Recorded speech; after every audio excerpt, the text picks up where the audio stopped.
dalam kegiatan Larap Bendungan Jatinegara. Mohon izin Pak, perkenalkan, nama saya Dendi dan teman saya Mas Eri. Kita dari Bandung.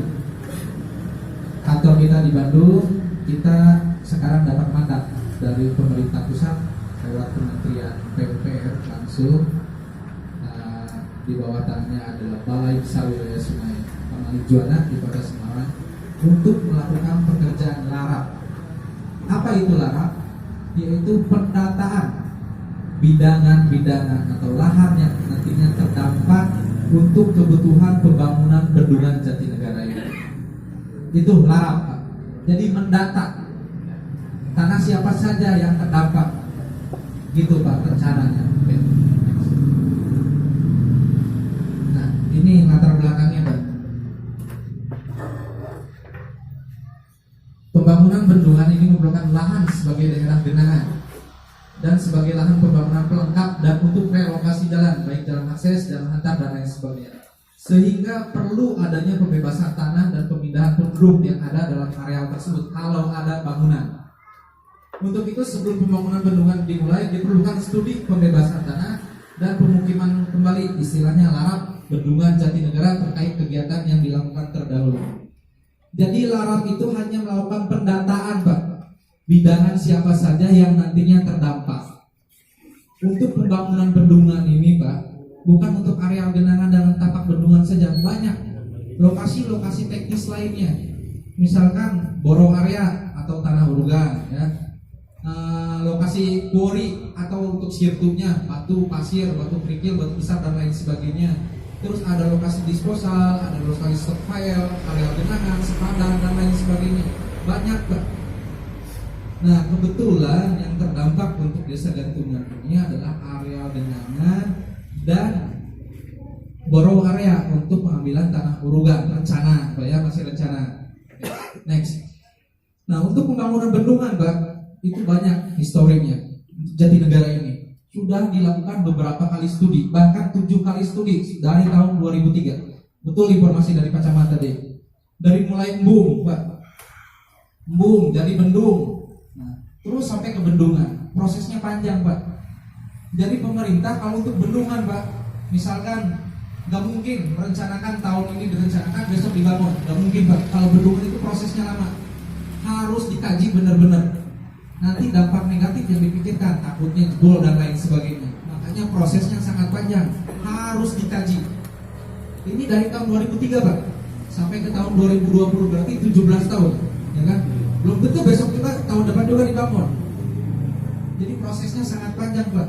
Ini dikaji secara mendetail oleh tenaga-tenaga ahli yang berkompeten di bidangnya tersebut Pak. Nah pada tahun 2020 ini kita yang terakhir ada studi AMDAL Bendungan Jatinegara. Apa itu AMDAL? Yaitu terkait lingkungan, dampak lingkungan yang nantinya. Dan larap dari kita Pak, mohon izin dari PT Aditya Engineering Konsultan kita dari Bandung terkait larap Bendungan Jatinegara. Jadi sebelum-sebelumnya ada 7 kali studi Pak, panjang sekali histori kegiatan. Oke, next. Data teknis dulu. Nah, ini data teknis Bendungan Jatinegara yang kita dapatkan dari studi terdahulu. Mohon izin, tahun 2017 itu ada yang namanya studi detail desain dan model tes Bendungan Jatinegara. Itu yang mengeluarkan, misalkan lokasinya diperjelas lagi di mana, studi terdahulunya, manfaatnya, hidrologinya, misalkan panjang sungai berapa, ini ada kali Rambut sekitar 25,89 km, luas daerah tangkapan air, stasiun hujannya di mana saja, elevasi ini nanti terkait muka air normal, muka air rendah sudah dijelaskan di sini semua Pak. Nah jadi Pak di sini contohnya terkait bendungan ada yang namanya elevasi muka air. Jadi Bapak tenang, insya Allah kalau Gantungan karena wilayah yang tinggi, insya Allah aman Pak, insya Allah aman. Jadi muka air tertingginya aja 317, Bapak bisa cek di Google di sini elevasinya berapa, insya Allah lebih tinggi dibandingkan di Kali Rambut. Bisa dicek di Google itu Pak. Jadi ya insya Allah aman kalau untuk Gantungan di sini, ya karena elevasinya lebih tinggi Pak. Kecuali yang di pinggir-pinggir Kali Rambut ada perbedaan elevasi ketinggian Pak. Ketinggian wilayah itu ada bisa diukur. Monggo Bapak bisa cek di Google berapa ketinggian di wilayah sini. Ada namanya Google Earth, monggo Pak. tubuh bendungan. Nah, rencana untuk tinggi bendungan ini yang direncanakan oleh studi sebelumnya bukan kita, Pak ya. Kalau kita hanya tugasnya mendata bidangan yang terdampak yang sudah ditetapkan sebelumnya oleh studi terdahulu. Jadi mohon izin, mohon maaf, bukan kita yang menentukan lokasi untuk tanah urugan, itu bukan kita yang menentukan, tapi studi terdahulu. Kita niatnya hanya untuk mendata saja. Dan itu juga hak Bapak, hak Ibu semuanya. Bapak mau setuju atau tidak itu hak prerogatif Ibu. Tidak ada kewenangan dari kita untuk memaksa, tidak ada intervensi dari kita, nggak ada sama sekali, Pak.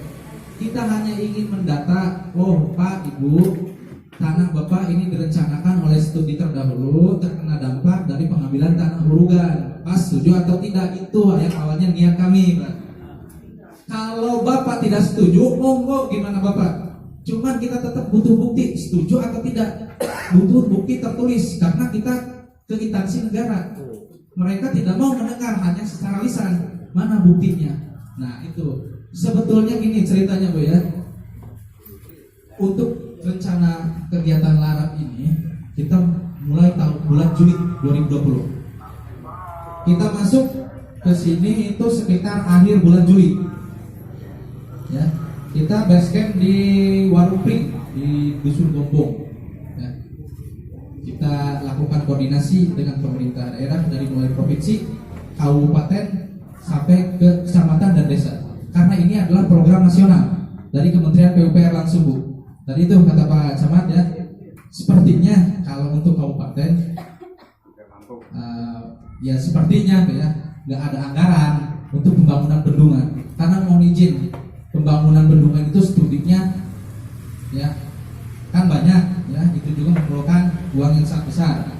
Terus untuk konstruksinya saya pastikan itu bisa puluhan miliar, ratusan miliar, bahkan triliunan satu bendungan itu Bu. Makanya dikajinya sangat mendetail sekali. Manfaatnya juga insya Allah banyak ya.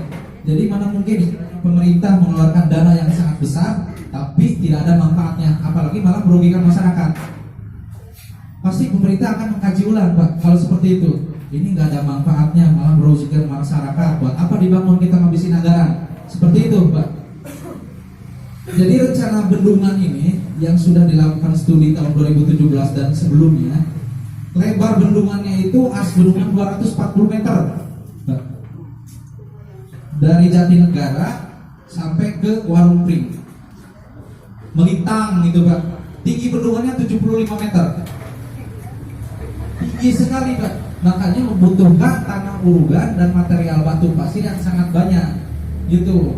Jadi material konstruksi untuk pembangunan bendungan itu berapa ratus ribu kubik nanti Pak ya. Tapi insya Allah untuk desa gantungan ini di atas pemukiman aman karena lebih tinggi elevasinya, nggak akan kebagian banjir insya Allah. Ya karena elevasinya sudah berbeda Pak, ketinggiannya sudah berbeda. Bapak main ke Kali Rambut, naik ke atas kan tebing Pak ya, naik sekali, ngos-ngosan istilahnya Pak ya. Nah itu Pak. Jadi untuk wilayah sini insya Allah aman. Jatinegara sudah dikaji semua, insya Allah katanya aman berdasarkan studi terdahulu. Kalau kita studi kita hanya larap saja, mendata bidangan tanah yang nantinya terdampak oleh rencana pembangunan bendungan, baik di tapak bendungan, di area genangan, di lokasi boro, di lokasi kuori dan lain sebagainya.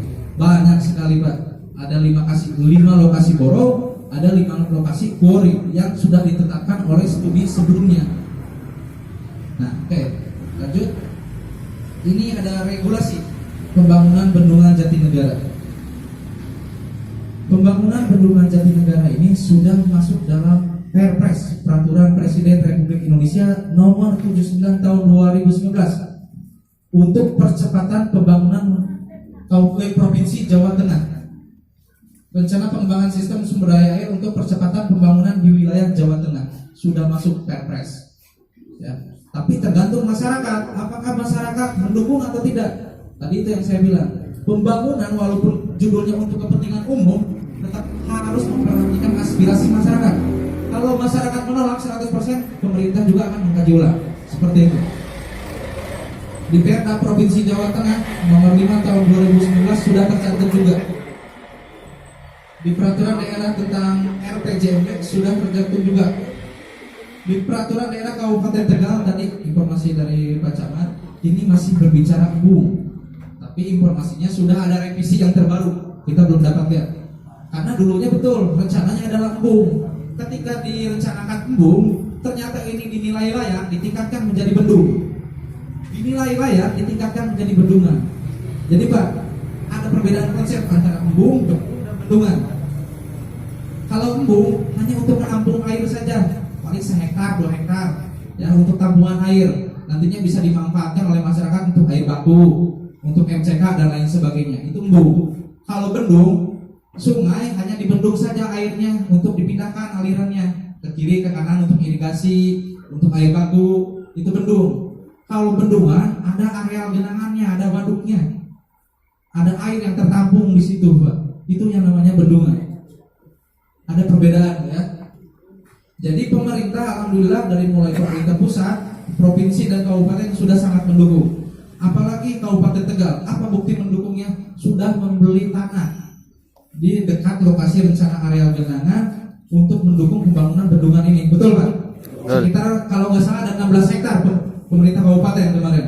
Ya, tapi yang saya dengar tahun 2003 ya Pak ya. Ya cuman ya nggak tahu saya benar enggaknya. Oke, ini gambaran lokasinya Pak. Bendungan Jatinegara berada di wilayah perbatasan Kabupaten Tegal dan Pemalang di Kali Rambut.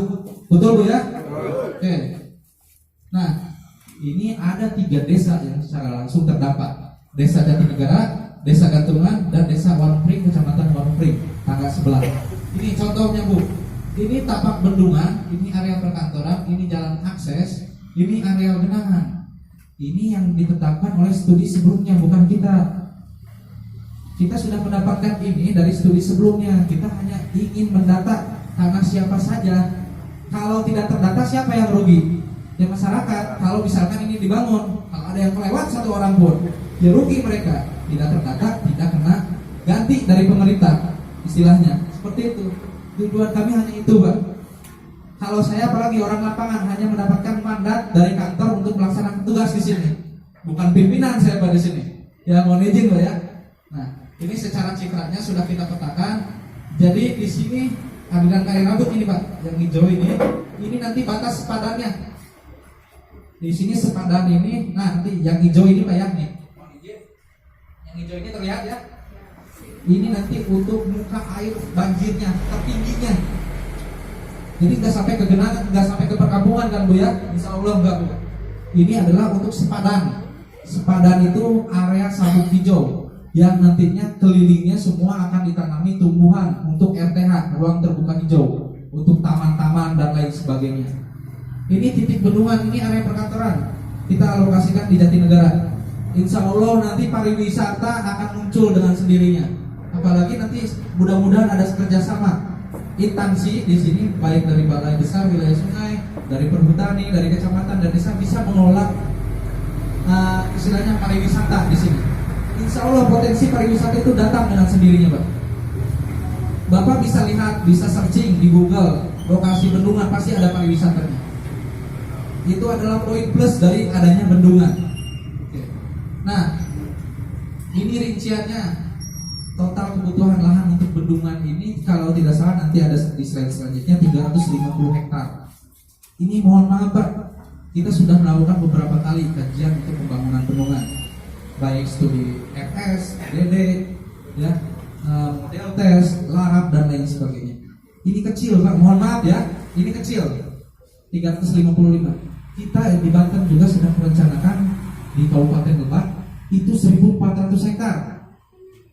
1.400 hektar Pak, 10 desa ada yang benar-benar tenggelam, 1 desa hilang. Rumah terdampaknya 2.700 rumah. Cuman tugas kita di situ hanya mendata rumah siapa saja yang terdampak, tanaman apa saja yang terdampak, bidang tanah siapa saja yang terdampak. Itu tugas kita. Mohon maaf, di sini saya tetap mendukung program pemerintah, tapi tetap harus memperhatikan aspirasi masyarakat. Gak bisa pemerintah memaksakan kehendak. Ya Pak, betul Bu? Lanjut. Nah, oke, ini gambaran geologinya. Lanjut. Ini gambaran curah hujan. Nah ini oke. Nah berdasar pemetaan dari pola ruang, di wilayah ini Pak ya, batas untuk areal kebutuhan untuk bendungan di areal genangan tapak bendungan ini yang merah yang terluar pokoknya yang ini ya. Jadi saya jelaskan di sini di Gatungan nggak ada pemukiman untuk areal genangan ya, nggak ada yang terdampak untuk di areal genangan tapak bendungan. Tapi di Warupring ada. Di Warupring itu ada 4 rumah yang terdampak secara langsung di Dusun Gondong. Ya, tapi itu kembali lagi ke yang punya. Karena terdampak untuk tapak bendungan, kita tidak bisa merubah Pak. Tugas saya hanya larang, tidak terkait desain. Kita nggak punya kewenangan untuk merubah desain.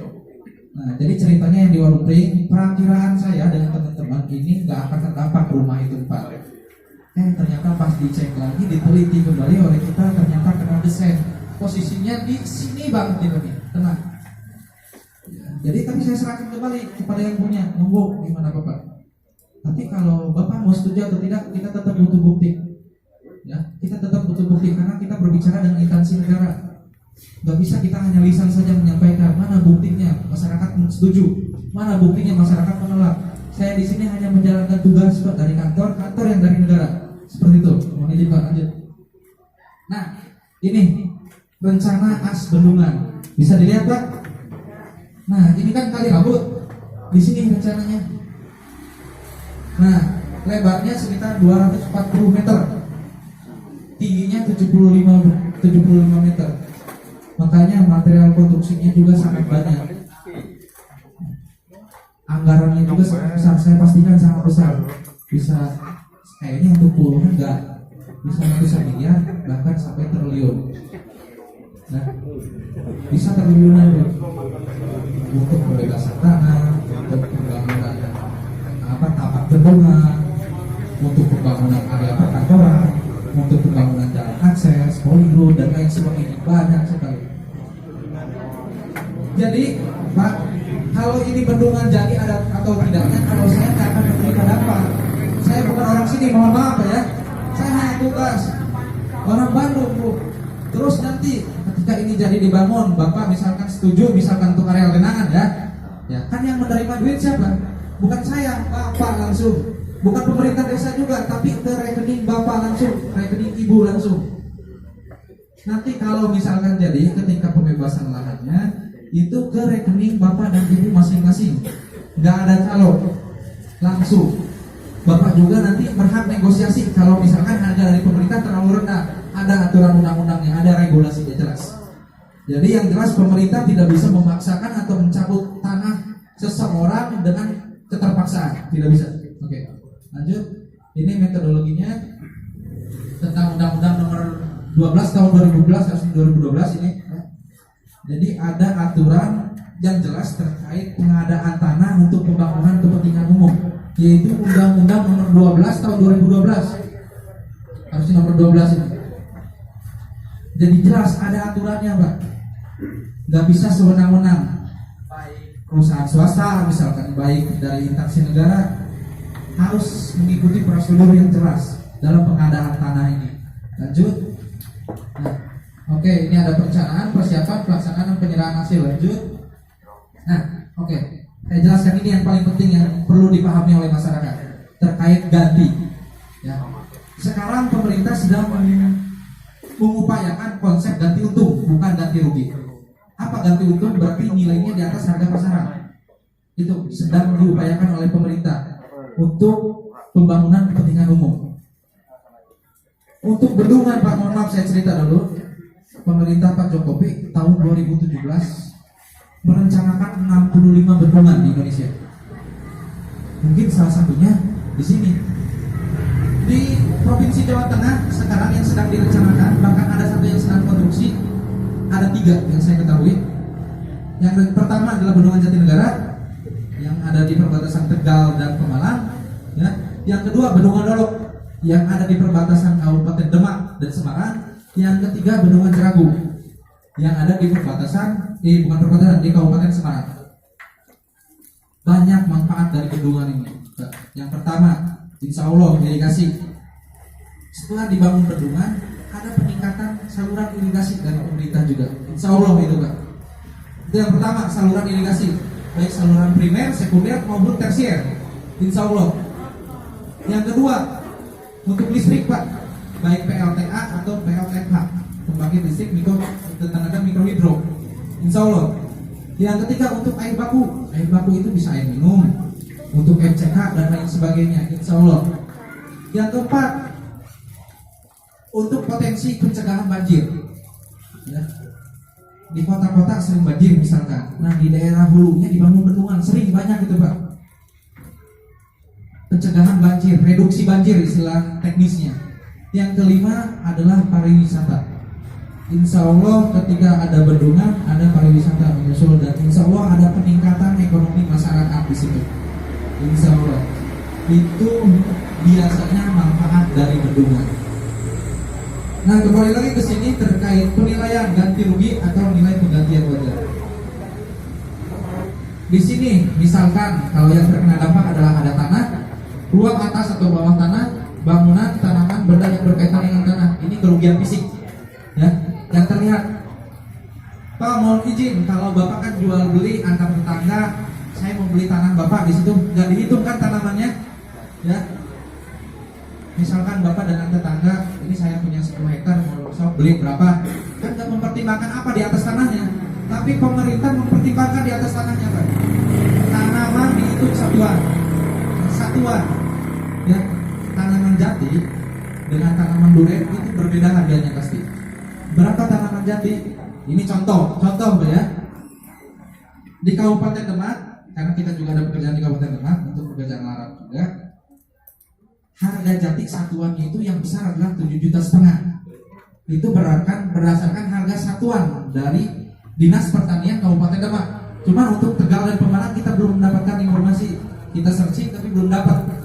Yang di Demak saya sudah ada harga satuan tanaman. Ini berbicara tanaman dulu Pak ya. Jadi ada harga satuan tanaman. Pemerintah itu membeli tanah, bukan tanahnya saja, tapi tanaman di atasnya. Kalau ada bangunan di atasnya diganti oleh pemerintah semua.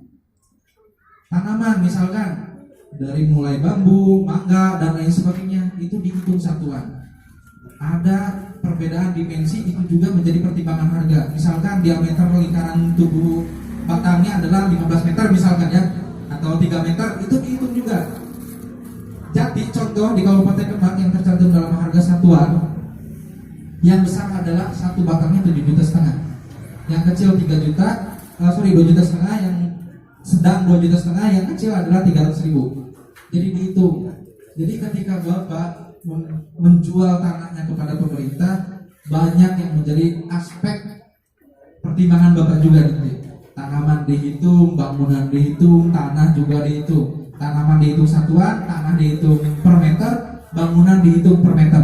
Itu yang biasa dilakukan oleh pemerintah. Ya, oke. Misalkan ada bangunan, ada warung yang terdampak, kerugian non fisik usaha pekerjaan kan, misalkan kalau ada biaya alih profesi, misalkan punya warung awalnya ternyata terkena dampak harus digusur, itu ada biaya alih profesi, ya. Biaya alih profesi, biaya pemindahan tempat ada juga, bukan hanya penggantian bangunannya saja, biaya pemindahan tempatnya juga ada. Nah sekarang kerugian atas properti sisa, kerugian sisa tanah, kerugian fisik lain. Misalkan Bapak punya tanah 500 meter, ternyata yang terdampak hanya sepotongnya saja atau 3/4-nya. Nah itu Bapak bisa negosiasi dengan tim appraisal, ya. Maksud tim appraisal itu adalah tim penilai harga tanah yang menentukan nanti nilai tanah, nilai tanaman, nilai bangunan. Itu tim appraisal dari pemerintah yang biasanya dipimpin oleh PPN. Ada itu. Kalau ini jadi dibangun. Nah, jadi tidaknya bendungan ini dibangun, ada yang namanya patokan, yaitu PENLOK, penetapan lokasi, SK Gubernur. Karena ini ada 2 kabupaten, Pak Camat mohon izin Pak. Ini ada SK dari Gubernur penetapan lokasi untuk pembangunan bendungan Jatinegara. Jadi kalau sudah ada itu, kemungkinan besar sudah pasti dibangun. Jadi sebelum ada PENLOK itu masih dinamis, masih belum tentu. Sudah ada PENLOK pasti itu dibangun. Jadi misalkan Bapak punya tanah 500 meter, ternyata yang terpakai oleh rencana pembangunan bendungan Jatinegara ini hanya 450. Kan 50 meter dirasa, 50 meter persegi dirasa tidak produktif misalkan ya. Bapak bisa negosiasi untuk dijual semuanya ke pemerintah. Itu hak Bapak, bisa diatur dalam undang-undang. Ya. kerugian fisik lainnya ada tanggungannya. Misalkan contoh kayak gini, Bapak punya sawah di areal genangan ya, rencana areal genangan. Bapak baru tanam. Ternyata pemerintah sudah masuk, tim appraisal sudah masuk untuk membeli tanah Bapak. Itu ada yang namanya kompensasi masa tunggu. Bapak sudah kagok tanam, berapa penghasilan Bapak dalam areal Bapak tersebut? Dalam 1 hektar misalkan 3 ton, itu diganti juga. Walaupun belum panen, tapi sudah diprediksi 3 ton atau 4 ton misalkan dalam 1 hektar, itu diganti oleh pemerintah. Ada kompensasi masa tunggu, ada aturan yang jelas, ada regulasi undang-undang yang jelas di sini Pak. Ya, informasi buat Bapak supaya jelas, tidak ada miskomunikasi nanti. Tapi mohon izin, untuk proses jual beli bukan dengan kita. Kalau saya mohon izin dari swasta, dari konsultan, dari PT Aditya Engineering Konsultan. Kalau tim appraisal itu dari pemerintah. Tapi mohon izin kita juga Pak Camat ada tim appraisal. Ya.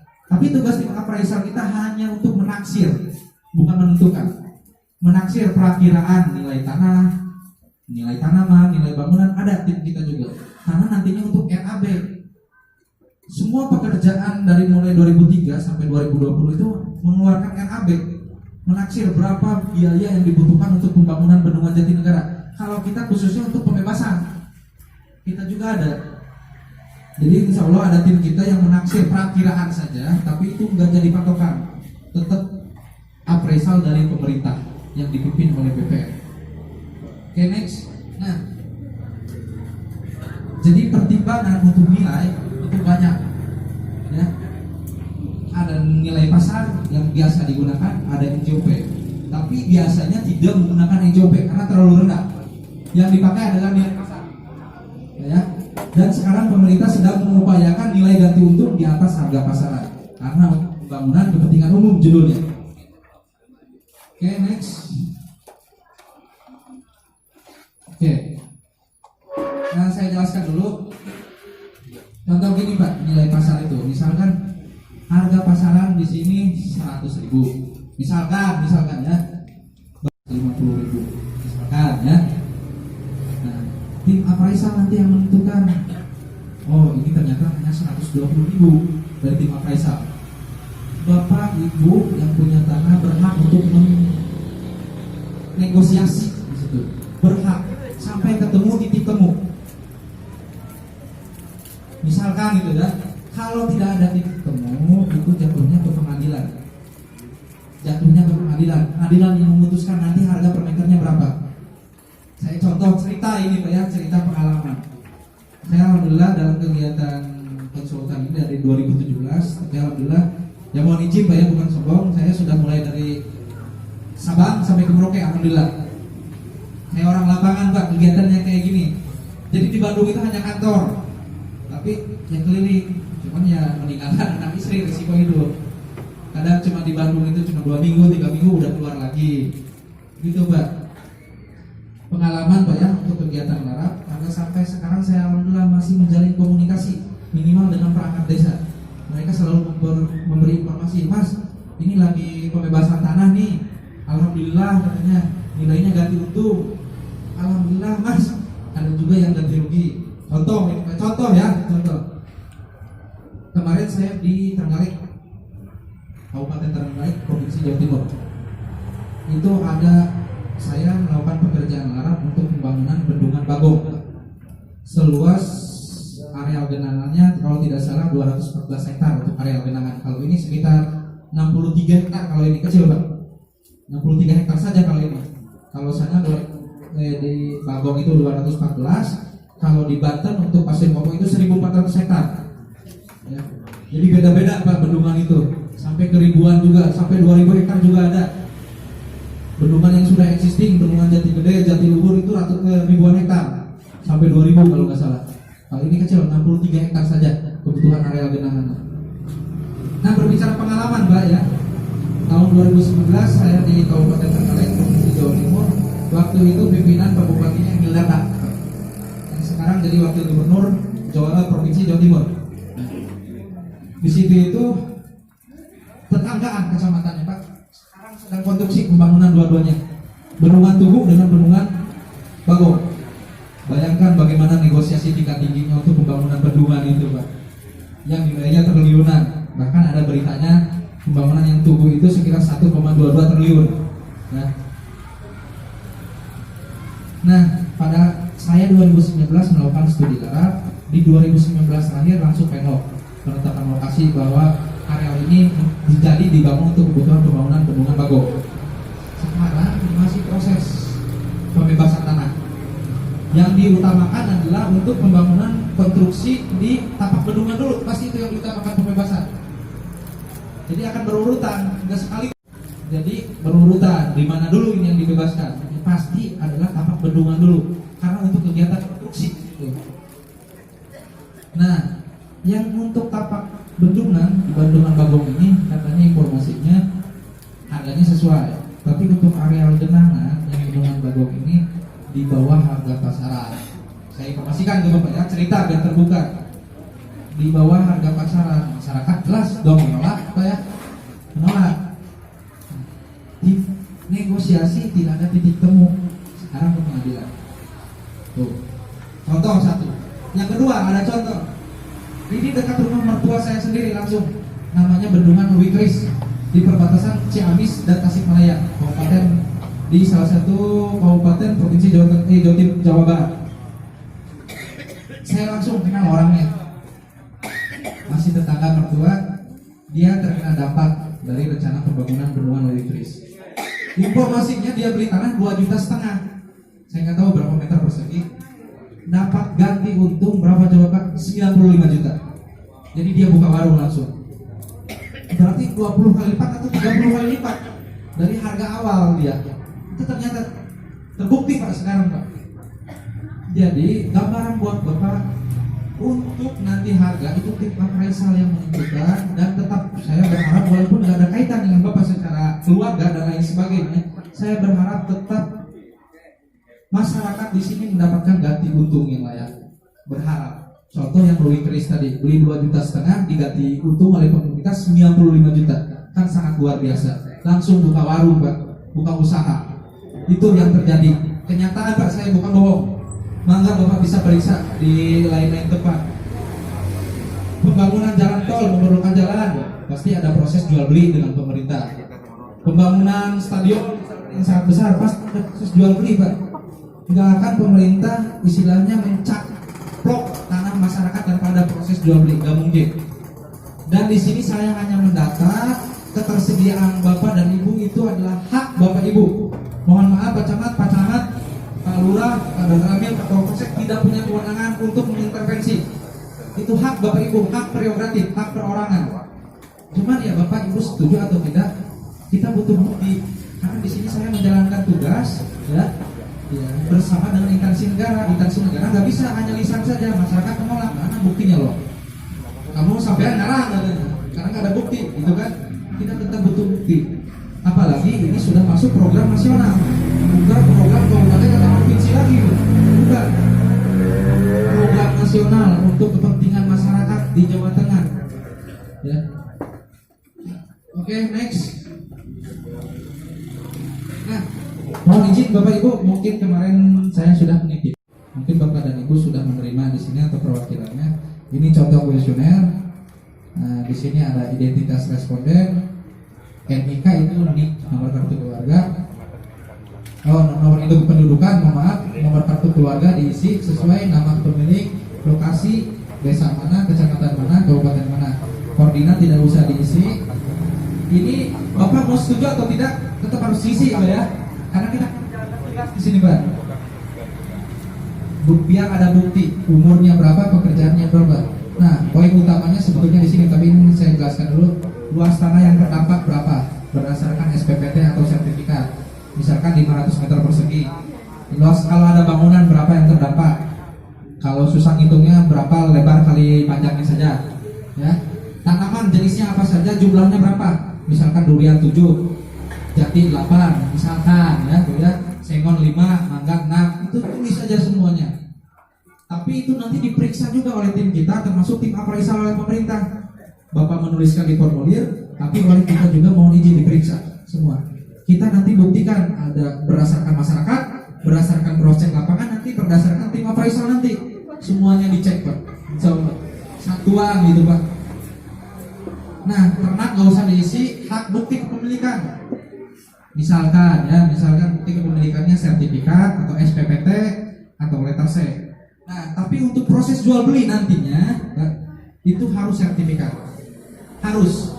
Kalau belum punya sertifikat, itu insya Allah menjadi lokasi prioritas untuk diterbitkan sertifikatnya. Karena ini untuk mendukung pembangunan kepentingan umum, apalagi program nasional. Nanti itu kabupaten yang akan kerjasama mungkin dengan desa, dengan kecamatan, akan menjadi prioritas tanah-tanah yang terdampak, akan menjadi prioritas diterbitkan sertifikatnya apabila belum punya sertifikat.